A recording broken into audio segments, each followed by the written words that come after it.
Assalamualaikum warahmatullahi wabarakatuh. Selamat datang di channel ini. Saat ini kita akan membahas tentang Nabi dan Rasul yang wajib diketahui. Oke. Pertama di sini akan dijelaskan terlebih dahulu mengenai perbedaan Nabi dan Rasul. Karena kedua kata ini jelas berbeda ya. Nabi dan Rasul itu mempunyai makna maupun tugas yang berbeda ya. Nah, kalau dari secara makna tersendiri, Nabi itu artinya orang yang membawa berita atau orang yang membawa kabar. Sedangkan Rasul kalau secara bahasa yaitu utusan ya, yaitu orang yang diutus oleh Tuhan ya.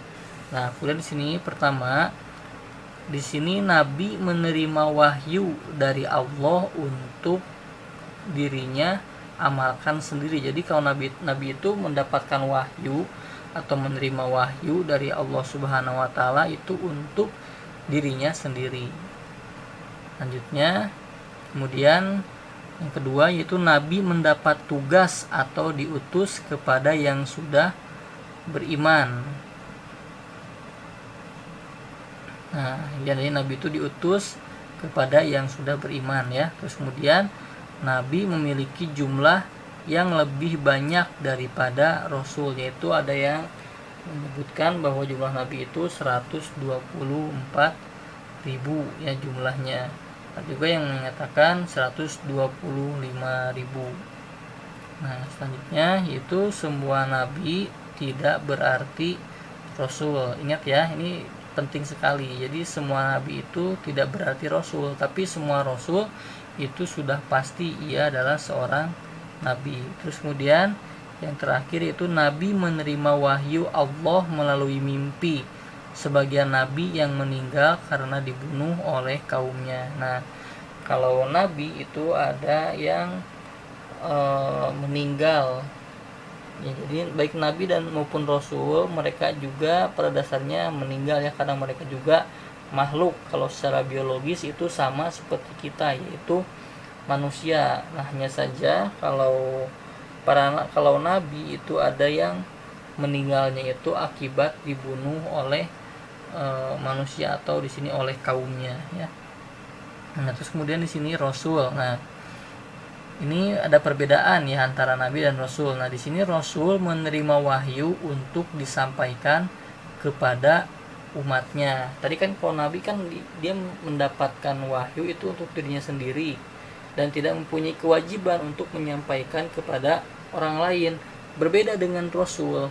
Nah, Rasul itu ia menerima wahyu, kemudian wahyu tersebut disampaikan dan itu wajib ya disampaikan kepada umatnya atau kepada kaumnya. Oke, selanjutnya yang kedua yaitu Rasul diutus pada kaum yang masih kafir atau belum beriman. Nah, tadi kan kalau Nabi itu dia diutus kepada kaum yang sudah beriman. Jadi ada suatu kaum yang mereka itu beriman, itu kan tidak istilahnya mereka itu ya tidak perlu didakwahi lagi karena memang mereka itu sudah beriman, sudah baik, sudah tertib lah umatnya. Nah, beda halnya dengan Rasul. Rasul itu diutus kepada kaum yang masih kafir atau tertutup dari kebenaran ya. Nah, atau mereka itu belum beriman, sehingga diutuslah Rasul untuk kemudian mengajak manusia agar senantiasa beriman kepada Allah Subhanahu wa taala. Selanjutnya yang ketiga yaitu Rasul itu sudah pasti Nabi. Ingat ya tadi ya. Jadi kalau Nabi itu belum tentu Rasul, tapi kalau Rasul sudah pasti seorang Nabi. Nah, terus kemudian di sini Rasul menerima wahyu melalui mimpi serta disampaikan melalui malaikat dengan kemampuannya yang mampu melihat dan komunikasi secara langsung dengan malaikat. Nah, kalau Rasul itu ya menerima wahyu itu kan dari mimpi ya, melalui mimpi, dan itu langsung melalui malaikat, melalui komunikasi bersama malaikat. seperti itu. Dan nabi dan rasul di sini juga menyaksikan langsung adanya malaikat. Terus kemudian yang terakhir yaitu rasul akan diselamatkan Allah dari percobaan pembunuhan dari kaumnya. Banyak kasus di mana para rasul itu hendak dibunuh oleh kaumnya, tapi mereka senantiasa mendapatkan perlindungan dari Allah Subhanahu wa taala. Sebut saja misalkan Nabi Ibrahim yang saat itu hendak akan dibakar oleh Raja Namrud tapi Nabi Ibrahim diselamatkan oleh Allah Subhanahu wa taala. Begitupun dengan Nabi Muhammad yang hendak dibunuh oleh kafir Quraisy tapi senantiasa mendapatkan perlindungan dari Allah Subhanahu wa taala. Dan masih banyak lagi kisah para rasul yang diselamatkan oleh Allah Subhanahu wa taala. Nah di sini ada 25 nabi yang wajib diketahui. Di sini hukumnya wajib untuk diketahui. Siapa saja? Yang pertama itu Adam, Idris, Nuh, Hud, Soleh, Ibrahim, Lut, Ismail, Ishak, Yakub, Yusuf, Ayub, Syuaib, Musa, Harun, Zulkifli, Daud, Sulaiman, Ilyas, Ilyasa, Yunus, Zakaria, Yahya, Isa, kemudian Nabi Muhammad Shallallahu Alaihi Wasallam. Nah ini agar kita mudah menghafalnya, alangkah baiknya apabila dinyanyikan bersama-sama kita nyanyikan seperti ini. Adam, Idris, Nuh, Hud, Soleh, Ibrahim, Lut, Ismail, Ishak, Yakub, Yusuf, Ayub, Syuaib, Musa, Harun, Zulkifli, Daud, Sulaiman, Ilyas, Ilyasa, Yunus, Zakaria, Yahya, Isa, wal akhirul khotimul anbiya Muhammad al-Mustafa. Nah seperti itu nanti silahkan dihafalkan 25 nabi yang wajib diketahui.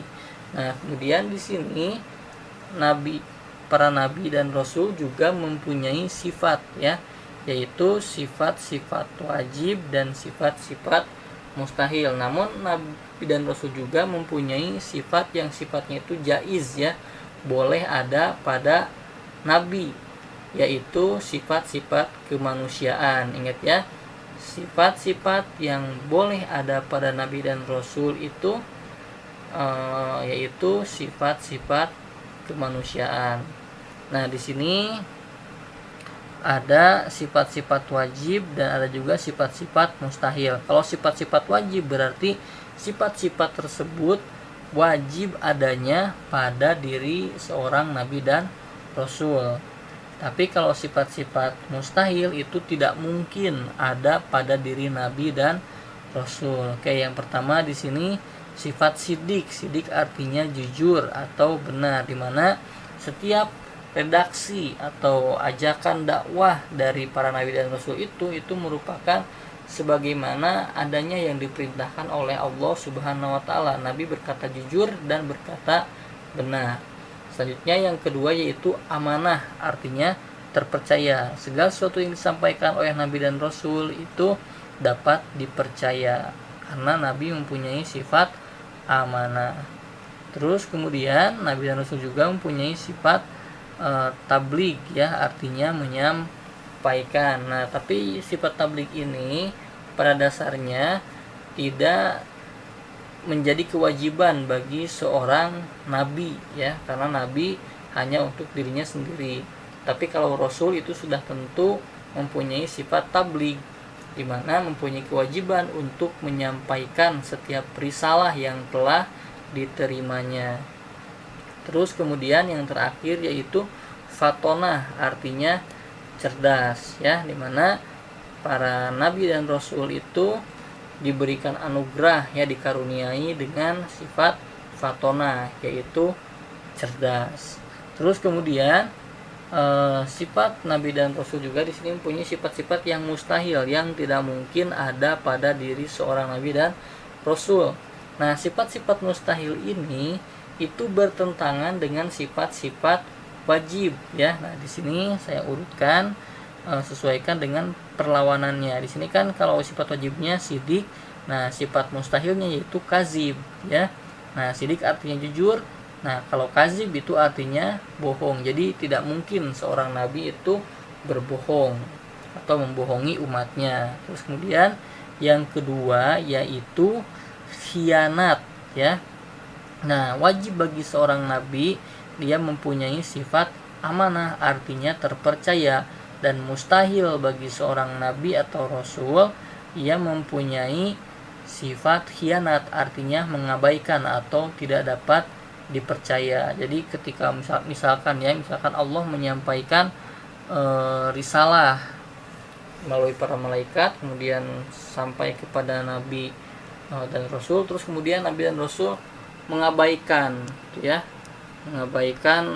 risalah tersebut. Nah, itu tidak mungkin, itu mustahil. Nah, terus kemudian di sini sifat mustahil bagi nabi dan rasul yaitu sifat kitman ya. Nah, kitman itu artinya menyembunyikan. Nah, tadi kan kalau tabligh itu artinya menyampaikan, nah lawannya yaitu kitman. Kitman itu artinya menyembunyikan. Jadi setiap risalah yang disampaikan oleh Allah Subhanahu wa taala melalui perantara para malaikat, nah itu malah disembunyikan ya oleh para rasul, enggan untuk disampaikan. Nah, itu namanya kitman. Terus selanjutnya yaitu yang terakhir baladah ya. Baladah artinya bodoh. Nah, wajib bagi nabi mempunyai sifat fatonah, artinya cerdas, dan mustahil bagi seorang nabi atau rasul mempunyai sifat baladah yang artinya bodoh. Nah, kalau nabi bodoh, nah bagaimana ia mau mencerdaskan, bagaimana ia mau menyelamatkan, bagaimana ia mau mensejahterakan umatnya, sedangkan dirinya sendiri itu bodoh, sehingga mustahil bagi para nabi ataupun rasul mempunyai sifat baladah yang artinya bodoh. Oke, nah di sini juga ada nama-nama nabi ya atau rasul ulul azmi. Nah, apa itu ulul azmi? Ulul azmi adalah sebuah gelar khusus bagi golongan rasul pilihan yang mempunyai ketabahan luar biasa. Ingat ya, kuncinya itu di sini ya, ketabahan atau kesabaran luar biasa. Dari mana ketabahan dan kesabaran yang luar biasa itu? Yaitu dari ujian yang diterimanya, baik itu hinaan, cacian dari kaumnya ya, seperti itu. Nah, tapi para nabi ini, para nabi ulul azmi ini, mereka tetap sabar dan tabah dalam menghadapi ujian tersebut. Nah, di sini ada 5 nabi ulul azmi. Yang pertama itu Nabi Muhammad Sallallahu Alaihi Wasallam, kemudian Nabi Isa Alaihissalam, kemudian Nabi Musa Alaihissalam, kemudian Nabi Ibrahim Alaihissalam, dan yang terakhir itu Nabi Nuh Alaihissalam. Nah, di sini saya berikan huruf tebal ya pada misalkan Nabi Muhammad, di sini M-nya saya tebalkan, Nabi Isa ini saya tebalkan di bagian I-nya, terus kemudian Nabi Musa juga saya tebalkan di bagian M-nya atau di inisial M-nya ini, terus kemudian Nabi Ibrahim juga inisialnya saya tebalkan di huruf I-nya ini, kemudian yang terakhir Nabi Nuh ya. Nah, Nuh juga saya tebalkan inisialnya yang ini ya. Nah, sehingga kalau disingkat itu menjadi Mimin ya, agar mudah menghafalkan. Mimin, Muhammad, Isa, Musa, Ibrahim, dan Nuh alaihi salam. Nah, selanjutnya yaitu nabi atau rasul, mereka juga mempunyai kitab-kitab yang diterimanya, di mana kemudian dari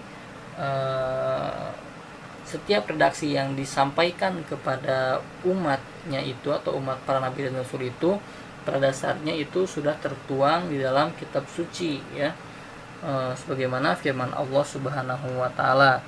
Nah, di sini ada 4 kitab suci yang wajib diketahui. Yang pertama yaitu kitab Zabur. Kitab Zabur itu diturunkan kepada Nabi Daud alaihissalam. Terus kemudian yang kedua ada kitab Taurat. Kitab Taurat diturunkan kepada Nabi Musa alaihissalam. Kemudian yang ketiga yaitu kitab Injil diturunkan kepada Nabi Isa alaihissalam. Dan yang terakhir yaitu kitab Al-Quran diturunkan kepada Nabi Muhammad Sallallahu Alaihi Wasallam. Nah, itulah penjelasan mengenai Nabi dan Rasul ya, beserta dengan sifat-sifatnya. Terus kemudian juga di sini beserta dengan kitab-kitab yang diterimanya. Oke, demikian. Semoga ada manfaatnya. Terima kasih. Wassalamualaikum warahmatullahi wabarakatuh.